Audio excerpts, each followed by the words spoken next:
So I've been working on my authorization service, and it's totally sweet. It's only taken me 6 months to build it. Just 6 months. I started implementing some basic RBAC library, but that wasn't enough, obviously. So I designed relationship-based, fine-grained authorization for the highest security possible. And then, to make it super fast, I used a GPU tower, running in my mom's basement, of course, connected via optic cable to bare metal server at my local esports lounge, permissions, restrictions, and admin. Nailed it. Wait. Whatever you did sounds cool, but there's also another option. Oh, really? Yeah, with Permit.io. Permit is the full-stack authorization platform created so you never have to build permissions again. Build and manage permissions for any application with policy as code, APIs, developer-friendly SDKs, and user-facing UIs. Permit is an end-to-end authorization platform built on top of open-source policy engines. It's high-performing, gets decisions in less than 10 milliseconds, and uses a hybrid approach where config is in the cloud, but data and decisions are made locally. Not only is it intuitive, it lets you implement fully functional authorization in 5 minutes, not 6 months, and in the code base you prefer. Check out the link in the show notes or go to permit.io to learn more. That's permit.io. Sign up for Permit and stop rebuilding auth. The mistake we made is we thought showing the product was the wow moment. If you show it without a story to tell, the narrative, it doesn't connect for the audience. And so very early on, we would show, I'd say, a grab bag. I think our audience probably thought it was just a bunch of random screens. And we thought, hey, they look great. We've put all this effort. We have incredible designers here. And we've put a lot of effort in, and it looks really cool. And it wasn't landing. We had to go back to the drawing board, not so much with the product itself or the feature set or the product roadmap, but what is the story we're telling when we show the product? I'm Sahil Patel. I'm the CEO at Spiralize. This is Code Story, a podcast bringing you interviews with tech visionaries. Spent 6 months moonlighting. There's nothing on the back end. Who share what it takes to change an industry. I don't exactly know what to took do next. many goes to get right. Who built the teams that have their back. The company is its people. The teams help each other achieve. I was proud of our team. Keeping scalability top of mind. All that infrastructure was Yes, we've been fighting it as we grow. Total waste of time. The stories you don't read in the headlines. It's not an easy thing to achieve, mind Took it you. off the shelf and dusted it off and tried it again. To ride the ups and downs of the startup life. You need to really want it. Not just about technology. All this and more on Code Story. I'm your host, Noah Labhart, and today how Sahil Patel joined the rocket ship of predictive CRO so you can get bigger and faster conversion wins. This episode is sponsored by Kiteworks. Legacy managed file transfer tools lack proper security, putting sensitive data at risk. With Kiteworks MFT, companies can send automated or ad hoc files in a fully integrated, highly secure manner. The solution is FedRAMP moderate authorized by the Department of Defense and has been so since 2017. Step into the future of secure managed file transfer with Kiteworks. Visit kiteworks.com to get started. This episode is sponsored by ClearQuery. ClearQuery is the analytics for humans platform. With their full suite of features, you can go from data ingestion to automated insights seamlessly. With Ask ClearQuery, you can find valuable insights into your data using plain English.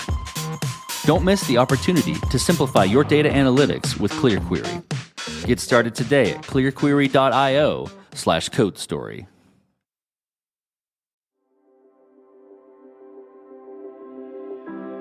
Sahil Patel has lived in Atlanta for 12 years now, but has made a lifetime of leaving Atlanta and then coming back.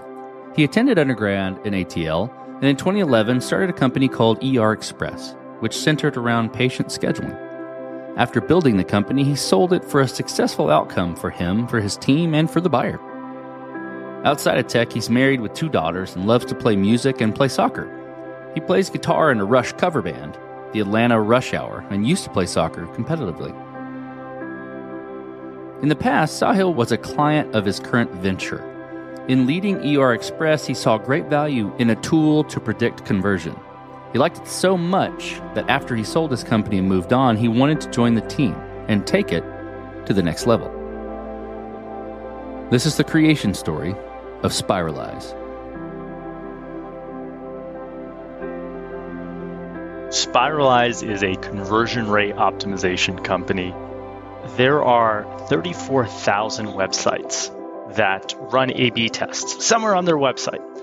And what we do is we scrape all of those tests. We find patterns in what winning tests are, and then we run those winning tests. We call those proven winners for our clients. So we're a hybrid business. We have technology, a SaaS product that finds and predicts the winning tests. And then we also have a service component. So we will actually build and run the tests for our clients. Business has been around since about 2015. And I was actually an early client when I was running my last business, ER Express. The founder, we actually know each other because our older daughters went to school together a long time ago. I thought what Spiralize was doing was really cool, and he thought that ER Express could benefit from it. So I was an early customer, and it opened my eyes to this thing I'd never heard of, conversion rate optimization and A/B testing, which is like running a clinical trial for your website. As people come in, they randomly get one experience or another experience, and then you measure which one got more people to convert. Whatever conversion, for some people that conversion might be putting a pair of shoes in the shopping cart. For other companies, it's clicking on and filling out that start your free trial now. And if you are a sales-led motion B2B SaaS, your most valuable conversion is that request demo, talk to sales form that you fill in. So tell me about what was the MVP of when you joined. So when you joined Spiralize, what was the product like? What were you taking on, and what was your first version? So I joined 2 years ago, and at the time, kind of the seed was there for this prediction engine, which is our secret sauce. If the company's doing any kind of A/B testing or conversion rate optimization, they're doing what I like to call good ideas. A group of people sit in a conference room or get on a Zoom call.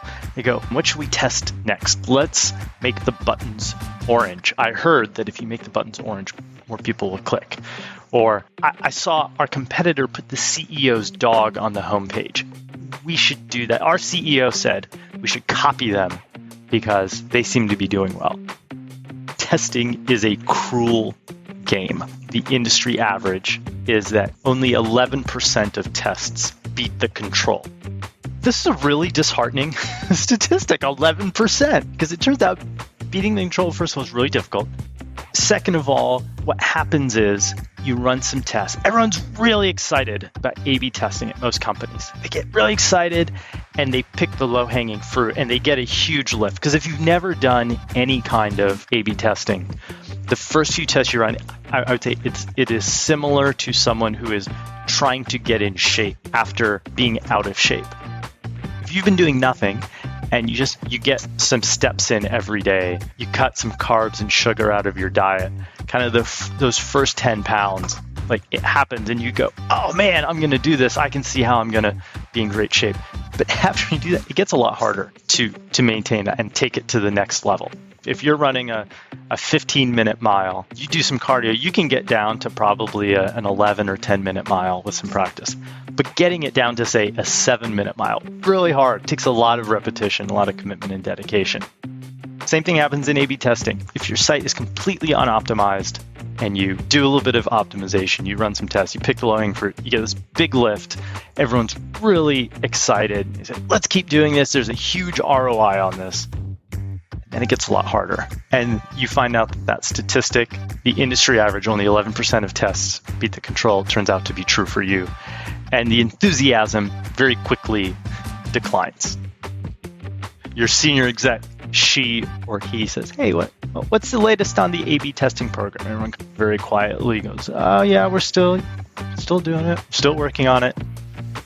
And A/B testing is also, it's expensive in terms of the effort, right? You have to design the page. This isn't the kind of thing that the layperson can just sketch a few ideas on a napkin. Then you have to actually build the page. Some software developers are going to be required to build the page. Now, there are some really great tools out there that have made it a lot easier to set up the tests, split the traffic. They've automated a lot of it, do the measurement. You still have to come up with the idea. You have to design it. You have to build it. You then get to that point where you're sitting in a room saying, what should we test next? One, you run out of good ideas to test pretty soon. And B, even when you do good ideas, they're just not likely to beat your control. The secret sauce that Spiralize has is let's crowdsource the good ideas. Because surely there's more good ideas out there than there are just in our four walls. So when I arrived at Spiralize, that kind of the seed of the idea was already there. I'm going to be real clear. I didn't come up with that idea. And the product was in its, I'd call it kind of rudimentary stages. We could see that the promise was there. And one of the first things we did was lay out a vision for, well, what could this be? Like many good products, it started as a bit of a skunkworks idea to something that's a true kind of platform that can be used to find tests, to analyze what is the common pattern for thousands and thousands of tests once we gather them, and then predict which test is most likely to win depending on what kind of company you are, what vertical you're in. Are you running this test on a landing page, a home page? What kind of form do you have? What is the CTA? And so on. And it turns out there are some real answers there. Curious about decisions and trade-offs you had to make throughout this, process of you joining in Spiralize. And it could be things like, having to change approach or to, cut features or to, accept certain things. Tell me about some of the hard ones you had to work through and how you coped with those decisions. Anytime you're building a product, there's more good ideas than there is time to build them. And I'll give you an example. Probably one of the first things we had to decide was just we have this gallery of test patterns. And now, by the way, today we have almost 500 unique test patterns. But rewind back several years ago, the number was much, much smaller. And there are an almost infinite way you can organize them. And we had to choose one. And this is a classic example where if you went out and asked your customers, if you asked 10 customers, they probably tell you 11 different ways it would be useful for them to organize this massive treasure trove that's our secret sauce. And I think it's a great lesson in you have incomplete information. Right? It's not practical to go survey all your customers. And even if you did, you're going to get so many different answers. Even if you picked one, you're just as likely to be wrong. So ultimately, we had to decide that first we would organize them by what's unique about this particular test. And I'll give you an example just to make it concrete. One of the test patterns we found is that when you, and in the B2B SaaS world, when you show a screenshot, you get generally a much higher conversion rate compared to what most B2B SaaS companies show, which is either nothing or they show like generic stock images of people sitting in a conference room. What are people buying in B2B when they buy B2B SaaS? They're buying the product. It's that wow moment that they go, ooh, this looks cool. If I fill out this form, I'm going to get to see, touch, feel this product. Could be in a demo, could be in a free trial. And that became an organizing principle for our product, is you start with what is the common denominator of what makes this test a winning pattern that causes it to beat the control.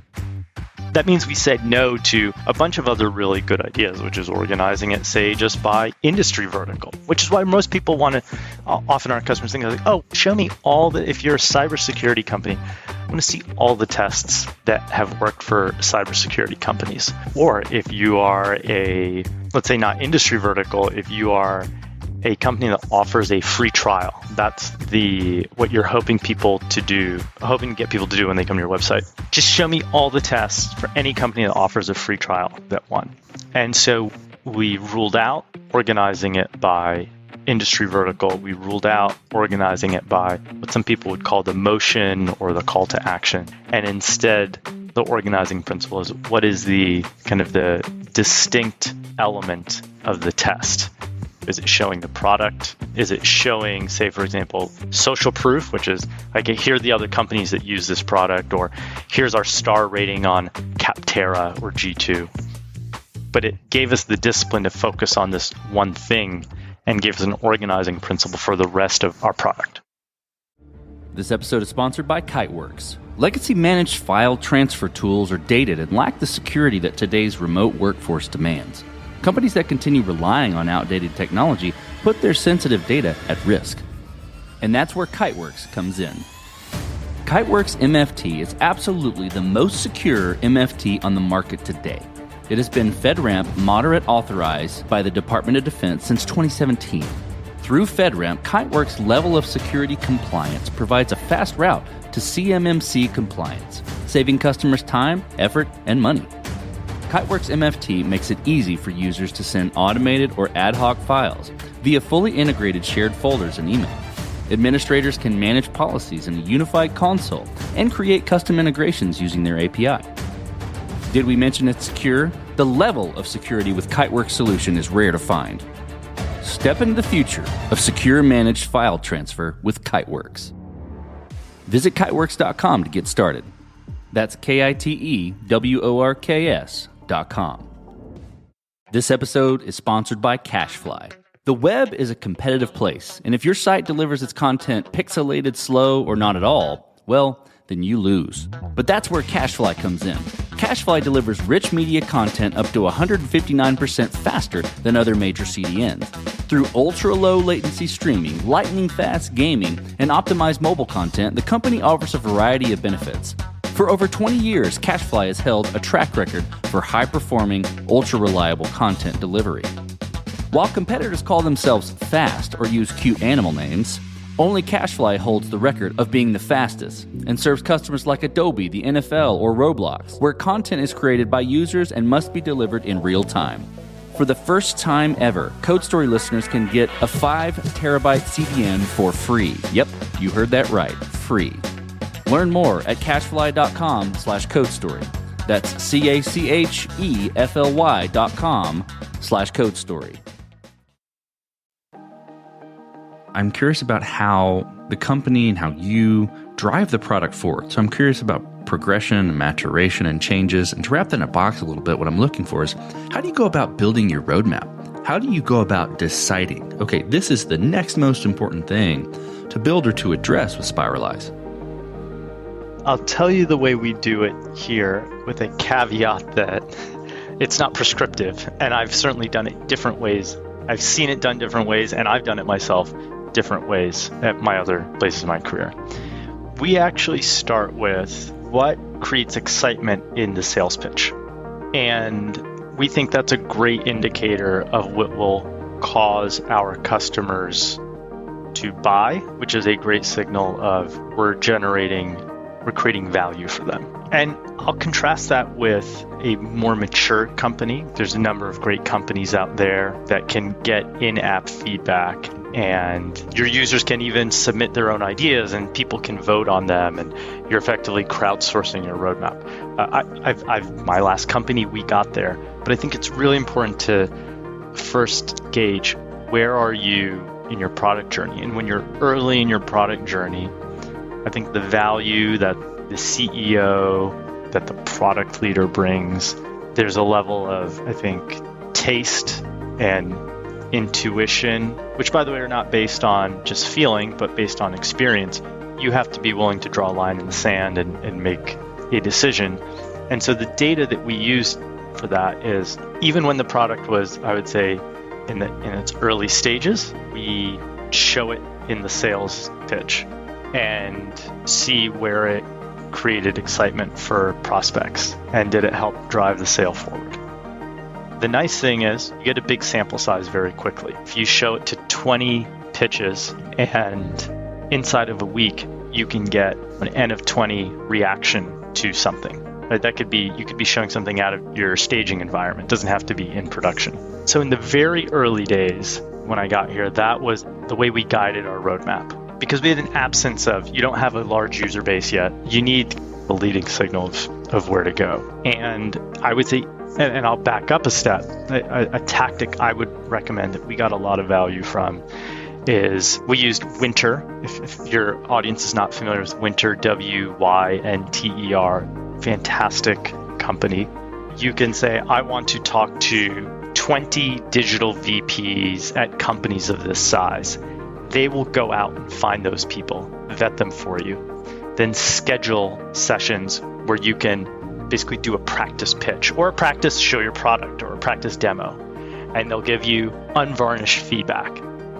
That kind of feedback is, in the early days, the most valuable currency because it's deep, it's specific, and it's coming from the people that you want rather than the people just by chance you get to talk to. And so we use that even before, so I'm going a little bit out of order, even before we started putting V1.0 or 1.1 in front of prospective customers, we used Winter to get it in front of a sample of prospective customers. Our roadmap was measured in weeks, not in months or quarters. So we're going for really short sprints, multiple releases, sometimes multiple releases a week, which it forces to not have scope creep if you've got 1 or 2 releases a week, because you're doing little kind of small things very quickly, getting feedback. So that's how we got our MVP to the market. So I hear you saying we. Tell me about how you go about building your team. And, what do you look for in these people to indicate that they're the winning horses to join you? Yeah, how do you pick the winning team? First, let me say, I've not totally cracked the nut on that. So I think there's a couple things. Again, I'm gonna draw a circle around this for say, this is my experience is relevant for early stage product, small, maybe medium-ish sized type of companies. To me, I think the first thing is I'm looking for people that are hands-on. If you're going to be the product leader at a small company, early stage, you will not have the luxury of having a scrum master, and you won't have a huge QA team, and you won't have a huge designer team, and you're not going to delegate people to write user stories. I think you have to, and by the way, I think if you've done big company and you have those things, by the way, those are amazing resources to have, and I've been places that have that. I think you just very quickly, you get used to it, and it's hard to go back to the days where you've got just a few people and your product leader is very actively involved in writing user stories. And by the way, when I got here, I was personally wireframing early versions of the product. And I think that's really important that at a senior level, not only are you willing to do it, and I think you have to make sure that you have that skill set. If you're going to take that job at that stage of company, that you know how to do it. More than any specific technical skill, I think it's more of a mindset of doing that. You can ask for it, but I think the best thing is to make sure people have evidence that they've actually done it. It's not a hard thing to ask for. Most smart or high EQ people will self-select in or out if they know this is the kind of what their day-to-day is going to be like. Because I think if you've been someone that gotten used to a bigger team, then you probably won't enjoy it. Now, I'll tell you, at my last company, the reason the person who I hired as my product leader came, he had done 2 big companies, is he missed being a player coach. He missed having hands on keyboard, and he wanted to get back to it. So he was making a very conscious decision to do it, but that has to be a very conscious decision. Second thing is just like extreme impatience. Part of my job as a CEO, right? I'm not a technical CEO. I'm not an engineer. I'm not a developer. One of the things that I think I see as part of my job is to set the pace and set the tone, and to find the sweet spot. You don't want to burn your people out. I think part of it is to know when it's time to be a little unreasonable with the pace and push the team. That's more art than science, for sure. And so what that means pragmatically is we're measuring progress sometimes in hours, definitely in days. I think early on, your biggest competition is not other companies, it's time. And time is a fierce competitor. There's no replacing it. Make decisions quickly, have small sprints, have rapid release cycle. And when you make a decision, the answer is not, we'll get back to you next week. That's just not acceptable as an answer. This episode is sponsored by CashFly. The web is a competitive place, and if your site delivers its content pixelated, slow, or not at all, well, then you lose. But that's where CashFly comes in. CashFly delivers rich media content up to 159% faster than other major CDNs. Through ultra-low latency streaming, lightning-fast gaming, and optimized mobile content, the company offers a variety of benefits. For over 20 years, CashFly has held a track record for high-performing, ultra-reliable content delivery. While competitors call themselves fast or use cute animal names, only CashFly holds the record of being the fastest and serves customers like Adobe, the NFL, or Roblox, where content is created by users and must be delivered in real time. For the first time ever, Code Story listeners can get a 5 terabyte CDN for free. Yep, you heard that right, free. Learn more at cashfly.com/codestory. That's CACHEFLY.com/codestory. Hello, welcome to the Data Analytics Club. Do you know the password? No, didn't know there was one. Do you know how to code? No. Do you know how to query data? Like, ask a question? I guess not. I see. Then you can't be in this club. Sorry. Goodbye. Don't be left out of the Analytics Club. ClearQuery is the Analytics for Humans platform. With their full suite of features, you can go from data ingestion to automated insights seamlessly. ClearQuery provides you with the information you need without requiring you to do the heavy lifting. Their Ask ClearQuery feature allows you to ask questions in plain English, helping you find relationships and connections in your data that may have previously gone unnoticed. You can even visualize your data with presentation mode, taking your data storytelling to the next level. Pricing is based on storage, not licenses, and that ensures that you get the most bang for your buck. Don't miss the opportunity to simplify data analytics, your data analytics, with ClearQuery. Get started today at clearquery.io/codestory. Okay, let's flip to scalability. And this will be interesting. Given you stepped into a company that existed, how was this built to scale as far as technology and as far as organization? Was it built to scale efficiently from the early days, or is there anywhere where you've had to fight it as you grow? I'll give you 2 areas where I've spent a lot of time on this, both from a product release cycle and then I would say on my sales team, just with sales execution, is having repeatable processes. At the beginning of the month, you say, here's what we're going to do. And you know that you're going to be wrong on a lot of things because there's just so many variables and so many unknowns, especially in the early days of the company. But at the end of the month, you can say, hey, we said we would do 3 releases. We did 3 releases. Now, did the scope of those releases change? For sure. Did some features come in and out?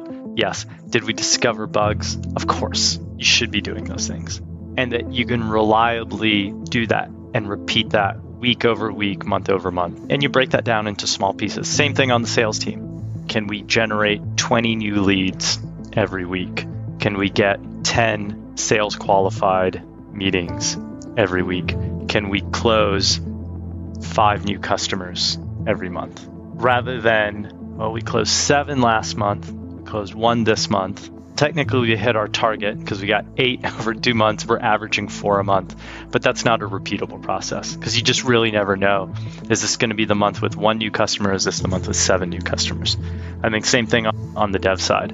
Is this the month where we deliver 3 releases? Is this the month where we deliver 1 release? Now, I'm leaving out a bunch of nuance there, right? There's lots of good reasons where sometimes you need a bigger release and you need more time to work on it. But you look at it, let's say, in the long run. By long run, I hear like a quarter, not any longer than that.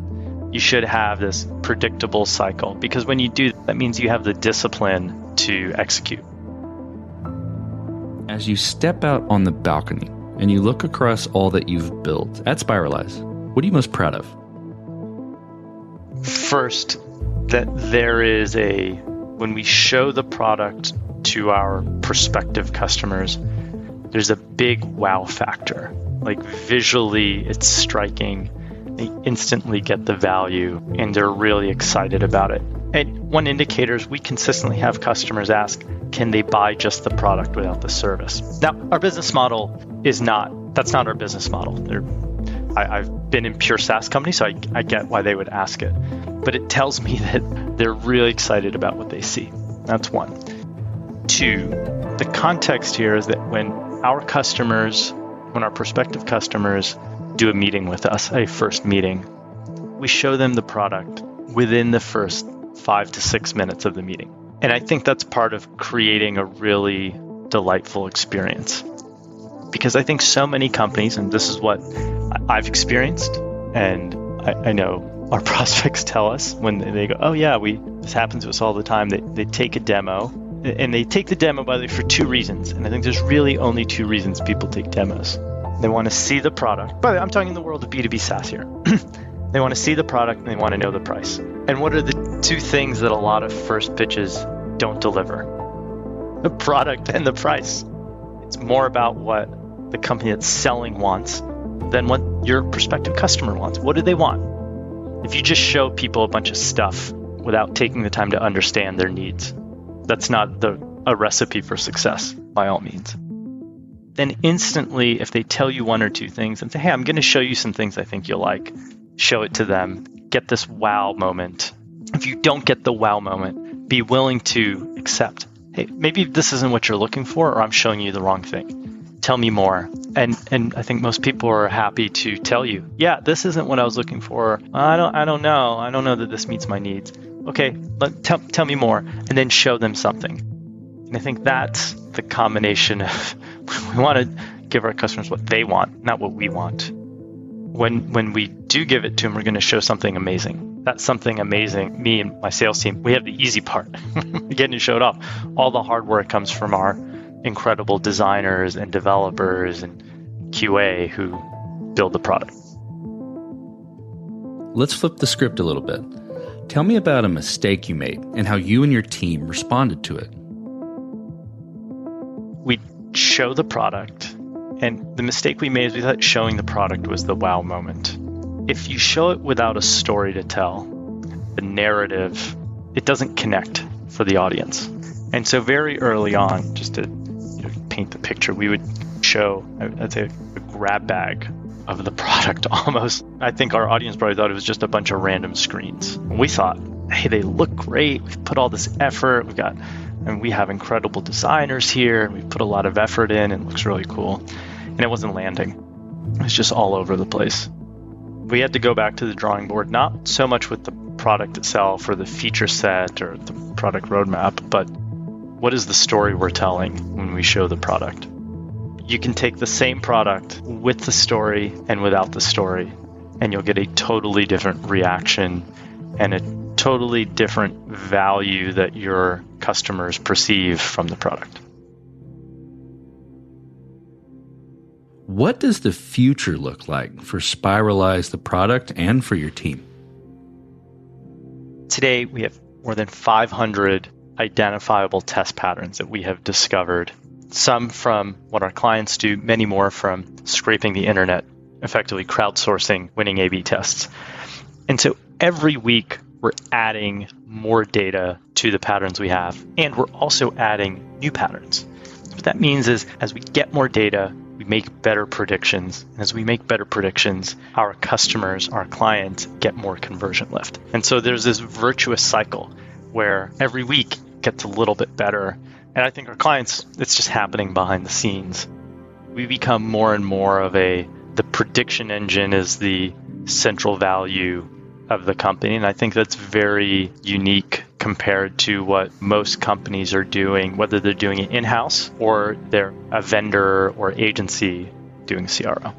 That's our near-term execution that I'm very excited about. And I think it brings measurable value to our customers.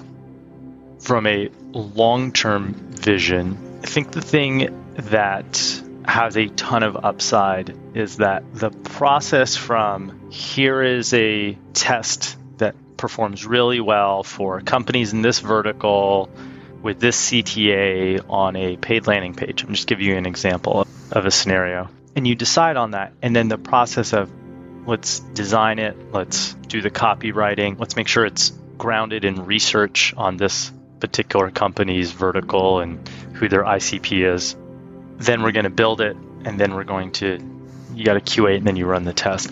There's enormous upside for automating that. And I think we've but scratched the surface there, because what that does, it allows us to greatly reduce the cost of testing. Because what we've done with our prediction engine is we've greatly lowered the cost of discovery, because we're spreading that cost across a large network. So there's this network effect.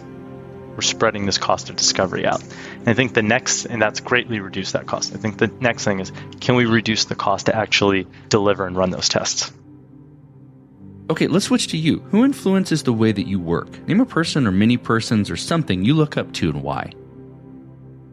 I think the first are my mom and dad. They were a classic immigrant story. They came here. My dad came here in 1966 to go to school. He went to Rensselaer RPI. It's a small engineering college in upstate New York. And so many of the things I've gotten to do, I've lived an incredible life and had incredible opportunities, are really thanks to my parents. And you think about what it takes to pick up, go to another country, learn a new culture. Yeah, they learned English growing up, but speaking English in another country and coming to America to speak English is a whole different story. And they both did this, and it's an amazing journey, and they did it for their families.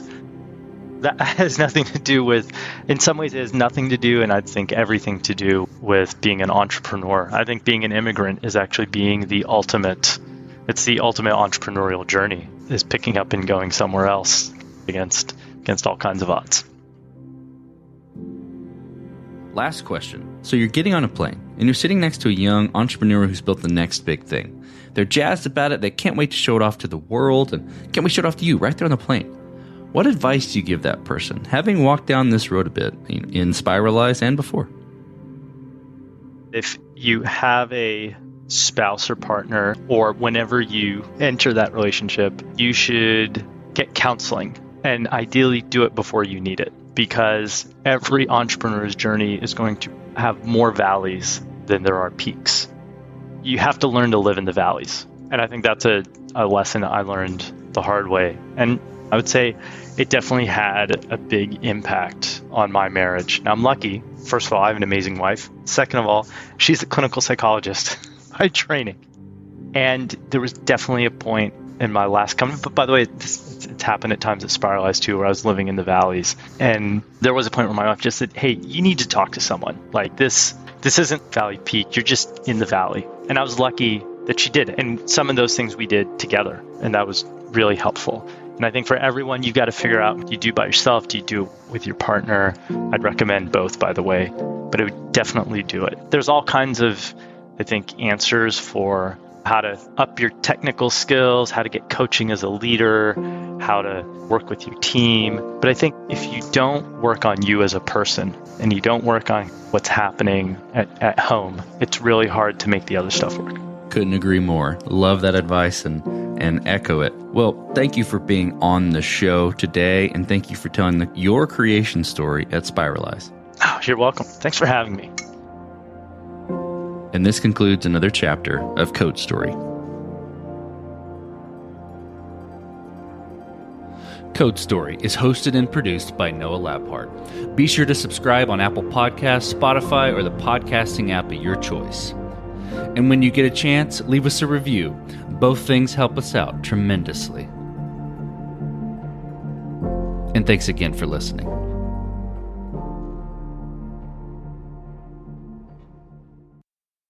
You just realized your business needed to hire someone yesterday. How can you find amazing candidates fast? Easy. Just use Indeed. Stop struggling to get your job post seen on other job sites. With Indeed sponsored jobs, your post jumps to the top of the page for your relevant candidates, so you can reach the people you want faster. According to Indeed data, sponsored jobs posted directly on Indeed have 45% more applications than non-sponsored jobs. Don't wait any longer. Speed up your hiring right now with Indeed. And listeners of this show will get a $75 sponsored job credit to get your jobs more visibility at Indeed.com/PODKATZ12. Just go to Indeed.com/PODKATZ12 right now and support our show by saying you heard about Indeed on this podcast. Terms and conditions apply. Hiring? Indeed is all you need.